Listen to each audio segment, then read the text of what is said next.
Zach sang in the gang. Right now we're hanging out in the studio with Adam Lambert. Hello, sir. Hello. Dude, big day for you, man. It is a big day. What has been going on through your mind during today? Oh, my song's on the radio finally. How amazing is that? Really amazing. It's it's been done for a while. Yeah. So it's, and I've played it for friends for the past few months, and it's finally the day. I'm so excited. Painful having to listen to your own single for, you told me, 6 months now, and nobody else can hear it. Yeah. I can't even imagine. Yeah, it's tough, but now it's out, and I don't have to keep any more secrets. Yeah. The album's ready. It's set up. The track listing's out. People know who's on the album. I'm thrilled. I'm really excited. Let's go over the single right now, because I was just listening to it.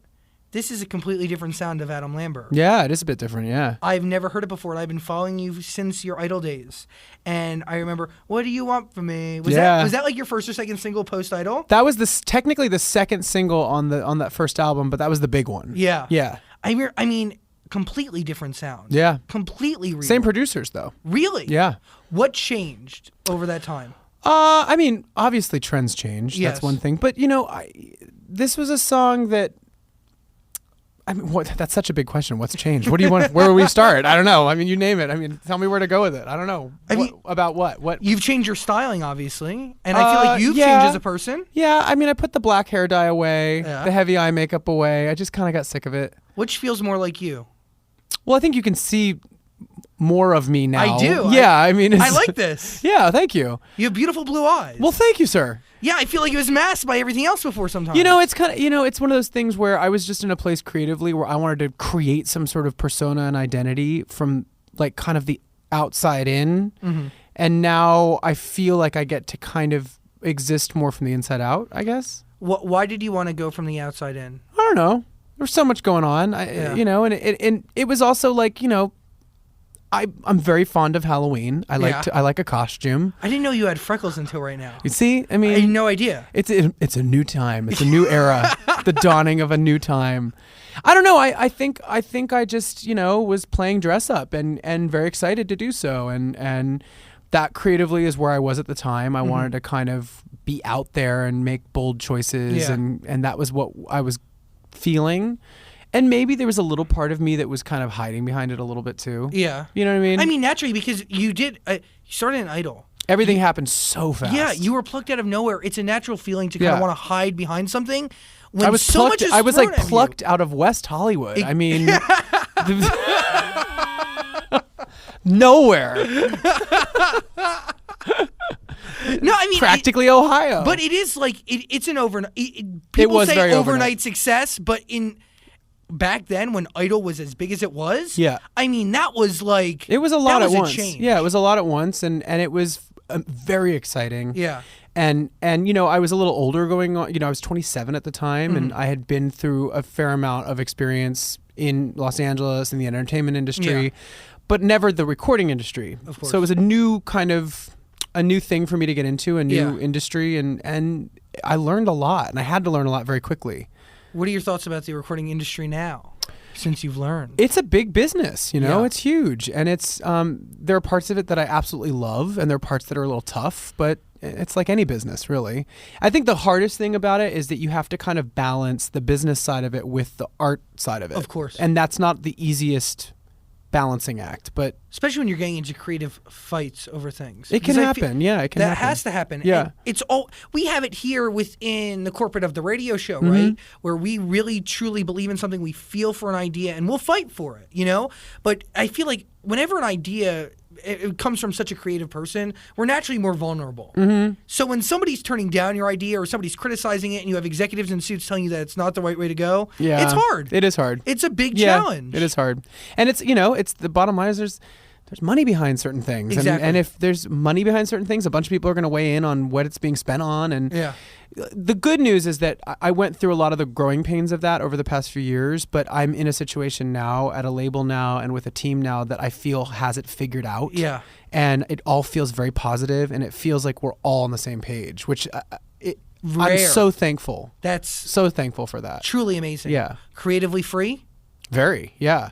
And the cool thing too is that I'm working with, I've worked with Max Martin. Yeah.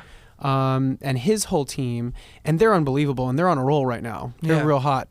Max has always been on a roll, but he started a company of new writers and producers, and that's who all worked on this album, and they just know what's up. Yeah. And it was a very creative and open environment to create music in. There weren't a lot of... He has the Wolf Cousins? Is that that's part of his... Tovlo is... Yeah. We've talked, and I think she's still a part of the team, or she was. Yeah, she is, yeah. Most amazing Isn't she vibe. cool? She's unbelievable. She's on the album. She's on my album. Yeah, we wrote a song together called Rumors. Amazing partnership. Yeah, she's awesome. How did that start? What was that chemistry between the two of you? Well, she was actually that was one of the first songs that was done for the album. Okay. When I spent 2 months in Stockholm. Okay. And met her like on the third day there, and we started writing to this track that one of the other guys had come up with, and yeah, that's how Rumors was born. And she was just so easy to work with, like just throwing ideas back and forth, really like receptive to what I had to say, and I really loved her ideas, and it just popped off. Meeting someone like her like changed the way I look at music a little bit, because I mean, one, there's stories behind every song. I mean, I'm listening to your single Ghost Town. I mean, there's a story there. Mm-hmm. Like, is there a piece of you in that song? Because definitely. It sounds like there really definitely, is. 100%. I mean, one of the things that being in Sweden allowed me to do was I was there for 2 months, and I was working with great people and making new friends, but I didn't really have much of like a social life or a schedule of other things to do while I was there. So I had a fair amount of time by myself, and I was thinking about things and reflecting and just trying to figure out like what it was I wanted to sing about on the album. And something that I kind of started to realize and observe is that, especially here in Los Angeles, being this close to the entertainment industry, there's a lot of people that are they're longing for something. They're a bit hungry for something. There's this drive that exists here, and it's hard to put your finger on what it is that you actually want. Mm-hmm. You just hit the nail on the head. Do you know what I mean? I've been here for a few months, coming from New York, and you hit the nail on the head. It's like a different... I mean, and New York's a very like fast-paced city as well. Of course. But I think here it's a little different. I think it's because there's so much competition everywhere you go, and you're always being compared to somebody. Yeah. Even if nobody's actually comparing you, you're comparing yourself to somebody, whether it's a car that's driving down the street or that person is a producer and you're producing something crappy and he has a hit. You're always being compared because it doesn't stop at the office here. Yeah. And it doesn't just... It's a lifestyle, Exactly. It doesn't just continue in your brain. It continues when you go to the grocery store, to the gas station. Well, and I don't, and I don't know if... I don't actually know where I weigh out on it, but a lot of people also feel that it doesn't stop when you're socializing either. Like when you're out and about at night at a club or at a restaurant or at an event, are you working? Yeah, you're kind of working. Always. So I think that kind of environment, it creates some amazing moments and amazing people, but it also creates some turmoil emotionally, and it creates some tension, and it creates some sadness for the people that aren't getting what they think they want. Wow. Yeah. It's so accurate to the point where it's like, I'll be with my friends and it'll be a Saturday night and we're playing Monopoly, yet around the Monopoly board, we're talking about business. Yeah. It's like, it doesn't stop here. No. And it blurs the lines between what is personal, what is professional, and is there a boundary between the two? Is there a line? I don't know. And that's, long story short, I started thinking about all that and observing what I observed at home and out there and the difference. And that's one of the major themes that runs through my album, The Original High, is that it's, we're all longing for certain things in our lives, and then either we get them and we realize that's not what we wanted, or we're not satisfied, or we just want the next thing, or we keep repeating ourselves and doing the same thing over and over again and not moving forward. That happens a lot. Or we're just escaping so heavily that we're not facing the reality of what we're trying to get. When you're reflecting and you're going through your own thoughts to come up with this album, and what is your process of taking those concepts and taking those thoughts and taking, I don't want to say theories, but they kind of are on society and the world. How does that translate? Does it go right to paper? Does it go straight to a melody? What is it for you? Because those are deep and heavy meanings. I just write down little I just write little phrases down on my notepad on my phone. Okay. So I'll just write down like a phrase of something or an idea, and then when I'm in a writing session with other writers, we're trying to just come up with, okay, so what do we want to sing about? And I'll like go through certain things that I've written down and Okay, just throw cool. them out into the room and see if they stick. Yeah. Yeah. Do you like working with other people? I work best with other people. Yeah. Why is that, do you feel? Because I know my strengths and I know my weaknesses, and I know that there are other people that are incredible at this, and I throw my ideas into the pot, and whatever feels like it's the right thing by a small committee is probably the best thing. Because I probably come up with a lot of stuff that's crap. I mean, I know I do. Like, I'll think it's really profound, and I'll throw it out in a writing session, and they'll be like, "Yeah, I don't really, no, Nothing's I'm like, going on here. I'm like, really? You didn't like that? You didn't think that was really brilliant? Okay. It's because a lot of people are the opposite. You know, a lot of people are not collaborative. They have one or two people that they always work with, and it's very close to the chest, and it's a very different style. But I think for you, and it's the same thing that I ended up doing, was knowing where you succeed and knowing your shortcomings. Yeah, You know? it's a tough thing to figure out. You need to understand yourself before you can be as vulnerable as you are within these songs Yeah. and within this industry. I think that's very important. Yeah, and it also helped on this album that I was working with like incredible people that I trust. I trust their sensibilities and their ability to create amazing music that people love. So that took a lot of the guesswork out of it for me, and it took a lot of the doubt away. Yeah. Where I would throw out an idea, and if it was shot down, I was like, well, you're the boss. You're really good at this, so shoot it. Yeah. Shoot it on down. It's fine. I'll just sing. And then I'll come up with another one, and they go, and then I come up with something else, and they go, we love that. Yeah. So it was like a hit or, it was a hit or miss, and that's what collaborating is all about. Exactly. It's to have a team around you to tell you what's right and what's wrong. And what was great was we left the egos at the door. Huge. Which, like, you met Tove Lo. Yes. She's like that. She she no walked ego. In, I don't even think she had an ego. No. She was like, It's really cool. It was and that was the energy with all the people on this That's album. amazing. And I think that we've all heard plenty of horror stories about it maybe going another way. oh yeah. And none of us want that kind of an environment. So Wow.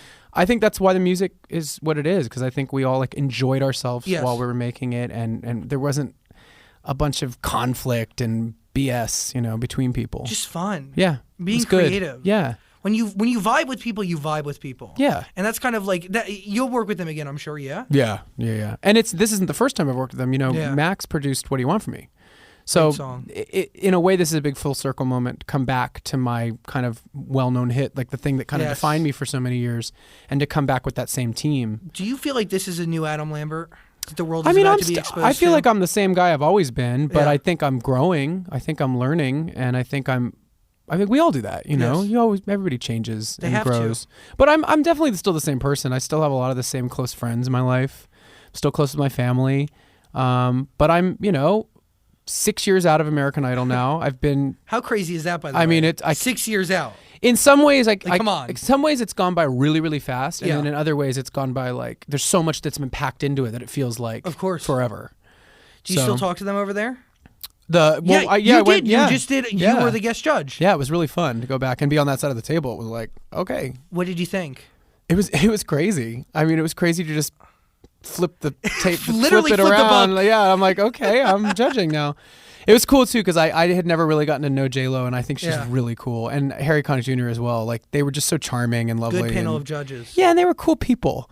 Like we would, we had a lot of fun while filming, and then when we would cut, like we'd just chat and like talk shop a little bit and talk life, and they were really cool. I liked them a lot. Do you like being able to talk industry with people like J.LO and people like Harry Connick Jr.? If I'm not forcing it, if it feels like a natural conversation, yeah. Yeah. And it was natural. I mean, talking to J.LO about dating and relationships within being in the entertainment industry. I mean, she knows about that. She knows it well, yeah. Yeah, and she had a lot of insight. It was cool. It was really cool. What did you walk away from that conversation with her?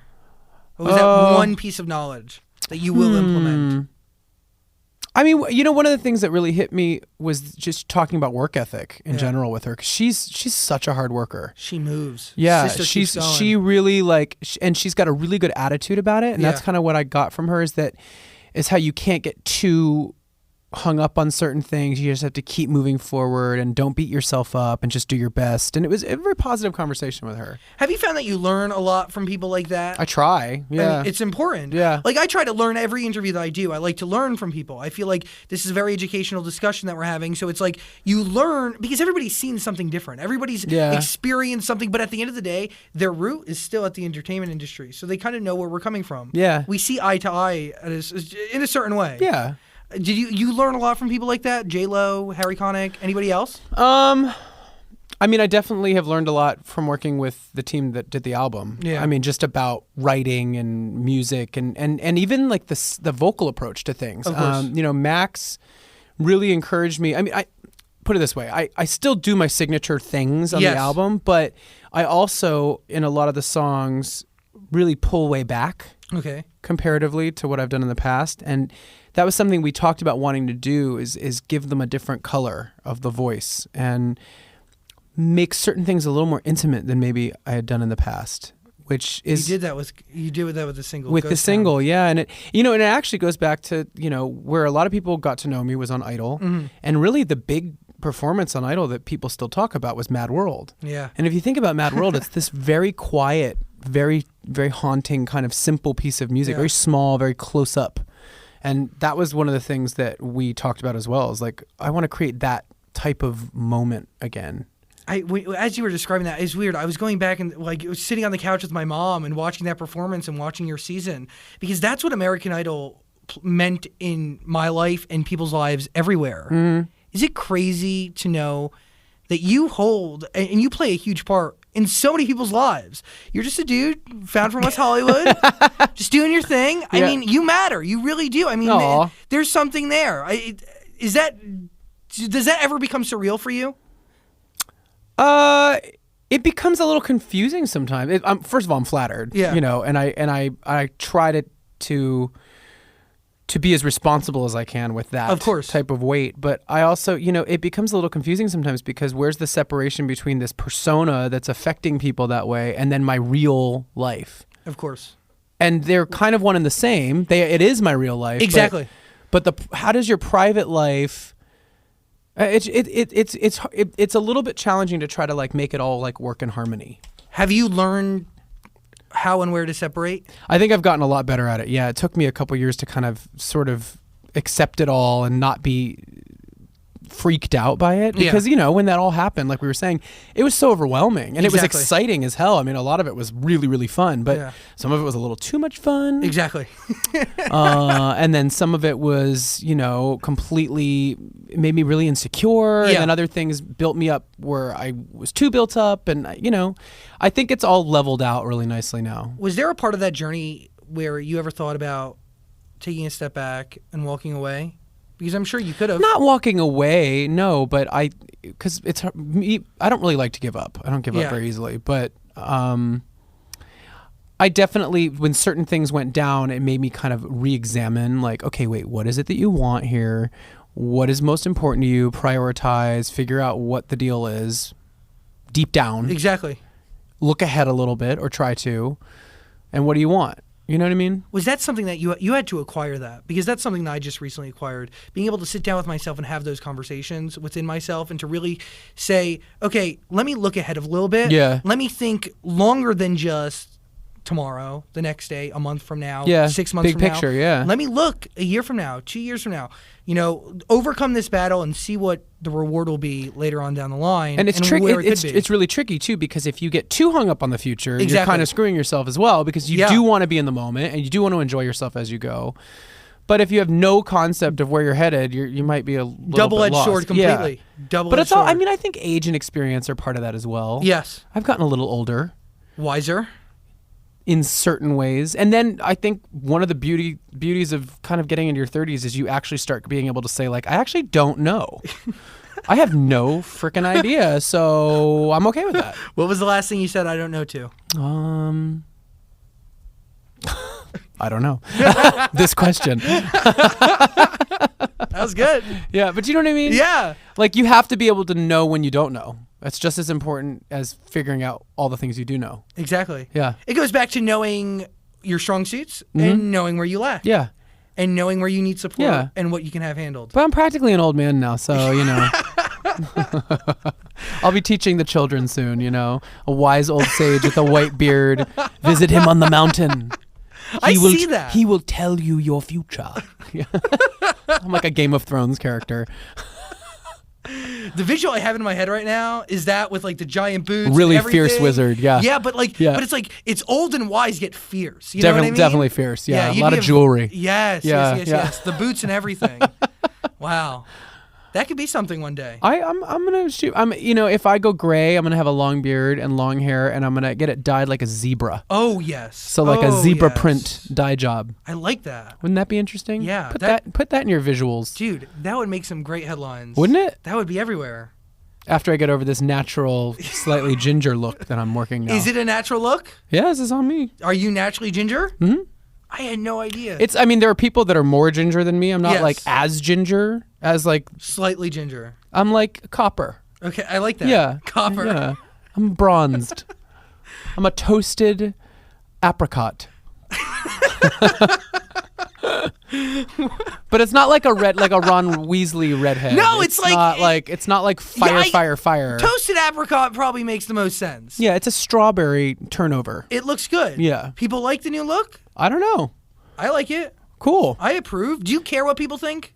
Yeah, a little bit. Yeah. I care what people think. I think I've invested in that less over the last couple of years, which feels really good.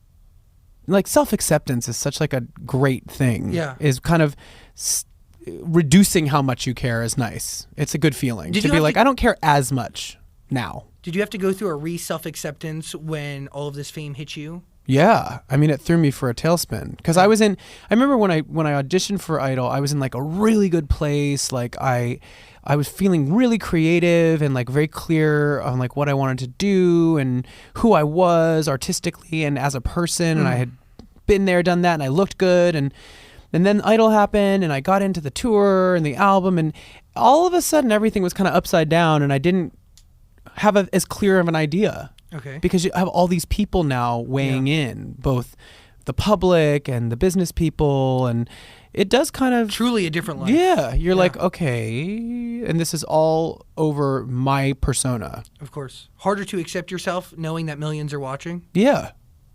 In the beginning. Yeah. And now it's good. It's really good now. I feel good. And I think it comes out in the music and in where I'm at. I hope. When I tell you, I feel like Ghost Towns is truly... It's a piece of art. You can tell that it's an extension of you, and the single is just so well done from the lyrics down to the way it was produced. You really should be proud. Thank you.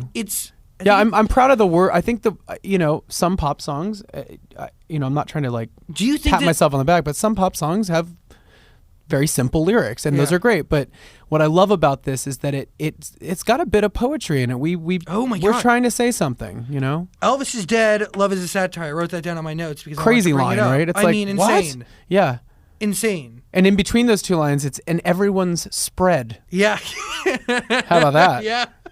The lyric video gave me. I got to read the lyrics while it was happening. And that's the thing. Like, a lot of the lyrics on this album are purposely sort of vague. Yes. Like they're not all really literal because to me I find it really interesting to be able to let people interpret the songs for themselves and to kind of project their own personalities into them like a real piece of art. Yeah, like I want people to listen to this and kind of think about stuff a little bit and think about themselves. I feel like that's reestablishing what pop music was. Yeah. Because now it's fairly simple. You know the meaning. Do you know what I mean? There's no translation into big booties or haters or whatever. You know what I mean? It's literally drawn out for you. There's no interpretation there. Well, and a lot of this, yes, this album it sounds very contemporary, like sonically, but there also are a lot of kind of throwback ideas and shades in the album. And, you go back to like the 60s to someone like Jim Morrison, and he wrote these songs. You're like, what are you talking about? These poetic kind of left of center ideas, and they're surreal and kind of fragmented and a bit psychedelic, and like there's definitely a lot of that on the album, and it's called The Original High, so there's so many ways of interpreting what that means. I was going to ask you, what is the original high? It really could be anything. It's up to you. Everybody has their own. What was your original high? I remember the first time I really felt like crazy high adrenaline was being on stage for the first time. Like being a kid. No, being like a kid and being the first time I like sang in front of an audience, and that feeling. That's better than any drug ever. Why do you feel like that was where you belonged? What was the general adrenaline, obviously, but the crowd, I'm sure, was eating out of the palm of your hand. Did you feel like you belonged there? I think when I first realized that it was something that I was good at, I'm competitive.